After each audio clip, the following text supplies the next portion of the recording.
So, hello. Day number 12 from 50 Waterfast. I'm going to mix this whole thing up in English. It's maybe more easier for me. I usually do like one topic on the body side and the effects, and another video for the whole emotional and feelings and all those things that are going on. Today I'm going to keep it real. I'm going to try to keep it real short, all in one video. So if you're interested, I would be very happy. So, how do you feel if you didn't eat for 12 days? Well, surprisingly good. I'm okay. I'm feeling good. I have this whole emotional story going on. I was hoping that it's going to stop. Well, it didn't, and I stopped hoping that it will.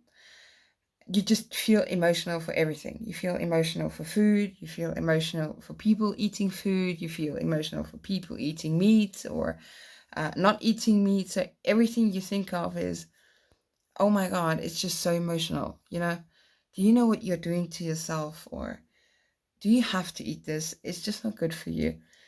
But I'm still hoping that this is going to stop and get better at one point.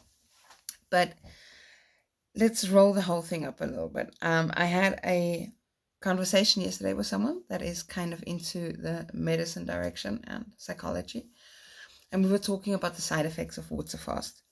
So, just having the sharp way of seeing, everything's just so clear. Like the air is so clear that you could see so far, and almost like you could see the dust in the air. I mean, I know that sounds crazy, but that's kind of the way it feels. You can hear, like, wow, like there are no secrets. If you do not think it, you can hear it. So, it's just so strange. And you can see that people reacted because you are just so tuned into everything that as soon as someone just says something or mumbles something, you can just hear it and you just react. That's great. Smelling food is a topic. So when I smell food, and I know my nose is big enough to smell everything, but when I smell food at the first week or so, it was like torture. You can smell it, everything's there. You feel at some point hungry, but you're just not sure. And now, after day 6 or 7, it was, when I start to smell food, it feels like I'm eating. So you can smell it, you can taste it, and you're just happy. We had this conversation at work today in the restaurant where we were kind of discussing the topic how clear I was until now that every time when I'm hungry, if I'm hungry, or if I'm just thirsty, or if I'm just kind of, chewy and I just want to get something to eat on, or if it's like, this feeling of just having sugar. So I went past a few meals today. It was okay. Didn't Had no reaction. It was just there. And then I walked past this piece of cake. And I said it in my first video. I do not really like cake. But it just jumped on me. It's like, please, could you just like eat me or just taste me? I'm so nice. And there, for the first time, it struck my mind, and I said, okay, but I'm not hungry. So we started to discuss how often you eat without really being hungry, and when is a person like really hungry? When are you really hungry? And after 12 days, I could eat every day, several times, or every second day, once, or every third day. But I don't think that it is hunger all the time. I think that it's just the feeling of getting something, And every time I've got like a emotional reaction, I just sense the feeling of eating. So it's a kind of a addiction. I know that, and it triggers me, and I know that now too. So I can work with it. What is perfect for me? And as I started talking to this guy, and he told me, yeah, well, if you start seeing very clear and you hear everything and you can smell that means all your senses are kind of unlocked. And that is just the preparation for you have to hunt, you have to eat. So everything is just alert. What is pretty interesting. But this feeling is like just so long. It's like this big piece of chewing gum. You can like stretch it all over the place, and it goes for days and for days. And I hope it goes for the next 50 days, because this is actually what keeps me going. The whole emotional story to it is you get the sense of hunger, but not for food, but like, kind of reflecting yourself. Who am I? Where did I come from? Why am I here? Is this normal? So that's pretty funny. And it's pretty strange. You've got this very weird dreams where you are on places where I've never been before. And you have this very deep conversations. So as I am, I do work also as a spiritual advisor. So it triggered me too. And I spoke with a few people. And I've got a friend of mine out of Switzerland. And we talk a lot about the experiences I go through, for especially in the emotional realm, and how I feel and how it triggers me. And we were talking about this whole autopilot. And every time when I really have the feeling that I'm having a breakthrough in any kind of way, if it's like with the body or with sports or with this whole not eating story, um, my mind, my autopilot, just steps ahead and say, "Hey, Alessandra, you've been stuffing your face for 35 years. You seriously still want to continue not eating?" And it's so strange, because you can, this experience just goes so deep. And the next thing is that you have the feeling that all your addictions and all your thoughts, positives and negatives, starts hunting you, or starts I just don't know how to say it. It's like they're always in your back, and they're coming for you, and you just do not know what to do. So you just start running, and you just keep running as far as you can. And at some point you are stuck in this big corner, and you just cannot get out of there. And I think that was my breaking point on day number 5. I think it was. I had this feeling that I was pushed into a corner. And 5, 6, and 7, those were the days. I had this feeling that I was pushed in the corner, and I just couldn't do anything. I had to choose. So there I found out that I do have a very big hassle with, not choosing, but seeing the opportunity and deciding which opportunity I'm going to take. That was pretty interesting. So I it just reflected back on me, and I knew I have the choice, but I do have to make the decision now, not tomorrow, not next year, not in a week, now. If I do not do anything, I'm just going to stay there, and nothing's going to move on. And I'm going back to my autopilot. I'm going back in my old life. I'm going to have the same hassles again. And I'm going through the same decisions, the same choices, same decisions, same emotional reaction. And that again leads to the same result. So, or I just stand up and I say, you know what? I think it's time to move on. And that's what I did. And I cannot tell you in words what kind of feeling that was, to stand up and say, you know what? I'm doing this, and I'm so happy that I'm doing it. Because you can always quit, You can always say, you know what, I've done 7 days, that's fine. Or you can still say, you know what, I lost 6 kilograms in the week. That's okay.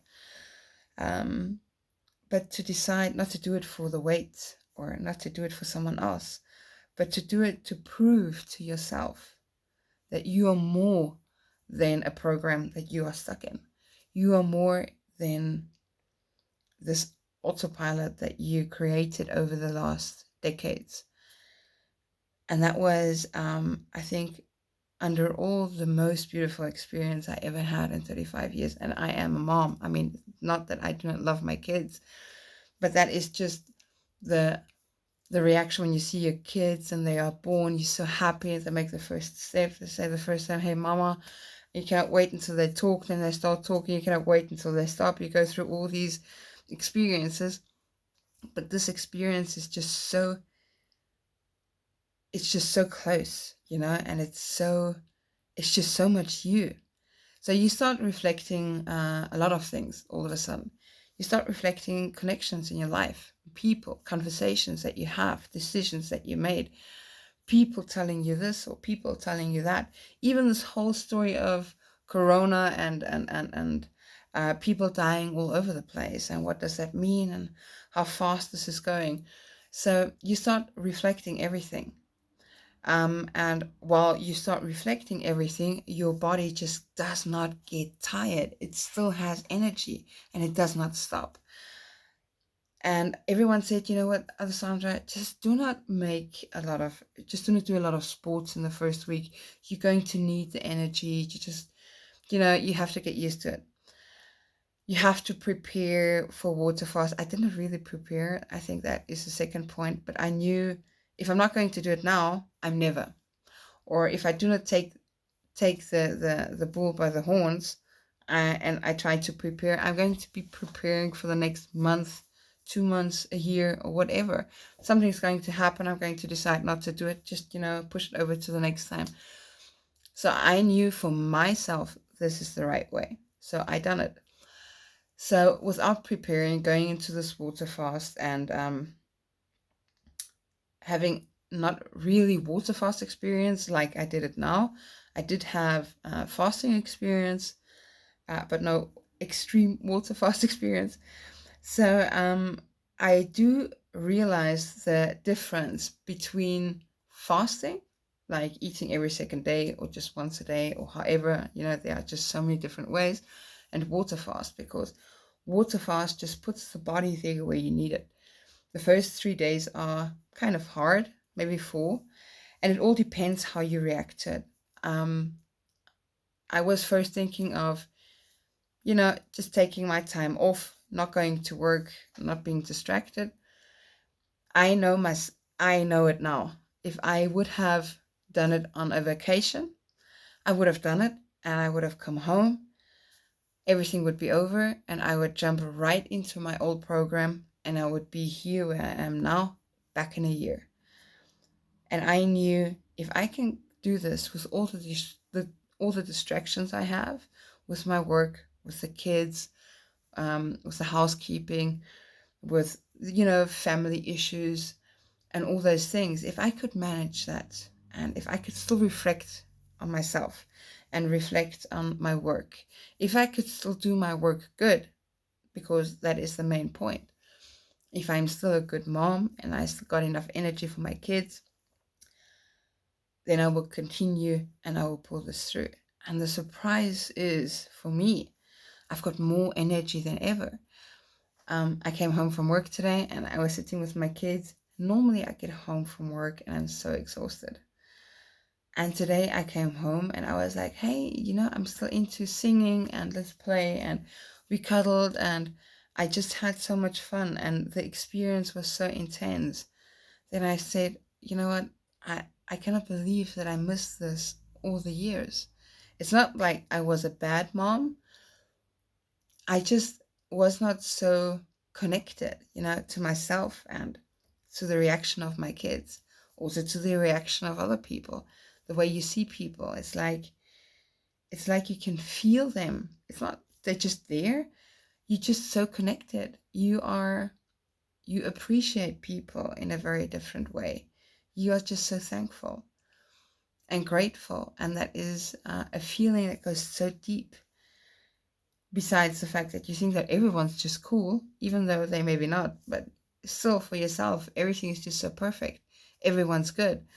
So the question is always, what do you need and what do you want? I, for myself, wanted a better, healthier life. I didn't want to have back pain. I didn't want to be overweight. Um, I wanted to be more connected to myself, more connected to my surroundings.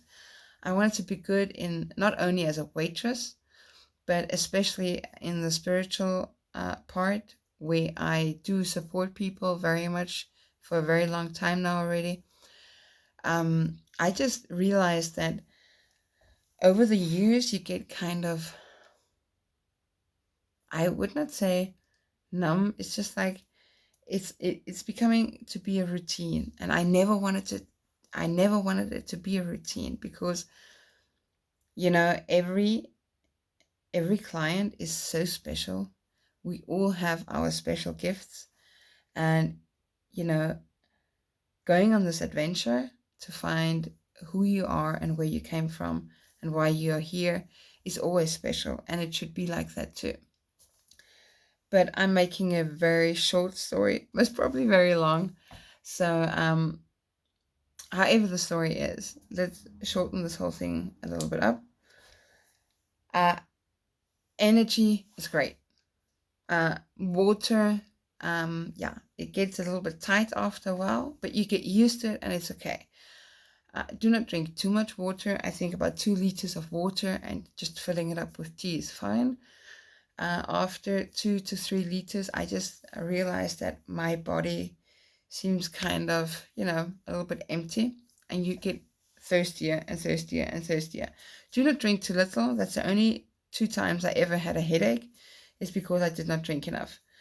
So I know now dry fasting is no option for me, but that's okay. Um, I went into sports. I thought I'm going to be exhausted very quick. Did not happen. I was totally fine.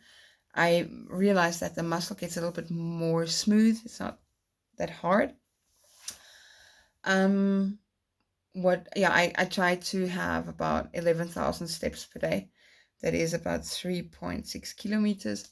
Then I still try to do my sports extra between 60 and 90 minutes. And I hop up and down the stairs whenever I can. So I overdone this whole story a little bit in the first week. And I think they crushed me down. But I'm fine now. I learned out of my experience. So I'm okay with that. I think that's also the point why some people lost a whole lot of weight more than I did in the first week, like 9 to 10 kilograms. I only had about 6.5, but I'm okay with that. I did not do it in the first place for the weight loss. Sleeping is a adventure. It is so exciting. You experience so many things. It's like you are on vacation every day without leaving the house. So I cannot wait. If someone has experience, I would be so happy to hear. You can write it down below, or you can do it like a lot of people do. They just Facebook me and send me a few messages, or Instagram. So just feel free to do so. There's just so much to say. I'm going to try to be more online more often, because I don't want you to miss on anything. It is just so exciting. There are so many things happening every day, and it's so mind-blowing. And I would love to share every single experience, and I know it's not possible, but I still would like to do it. So if you want to know anything, if there's anything you are up to hearing, just let me know. I will see how things are going. I wanted to invite a guest called Red Eye City on YouTube. You should listen to him. His name is David. He's from Canada. And as a Canadian living in Austria, he's got this very special point of view on looking of things. And he was in India. He made his yoga teacher, and he is now a yoga teacher in Austria. So, and he's very special. He's one of my favorites because as yoga teachers, because not because he is I don't know how to say it. He's without any judgment. He just takes you as you are, and he's just so friendly. He's so open-minded. He's so exciting, and also excited to learn more things. So I can only pass that on to you. Red Eye City on YouTube. Give it a try. He himself does a lot of interviews. He shares a whole lot of information, and he also loves to collect it. So would be nice if you just hop by and listen to one or two things. Um, yeah. Well, with all that said, it is a Thursday evening, the 12th of March, 2020, and I just survived 12 days of fast, and I still got a whole lot of days to come, and I will keep you posted for everyone. Okay then, thank you. Bye bye.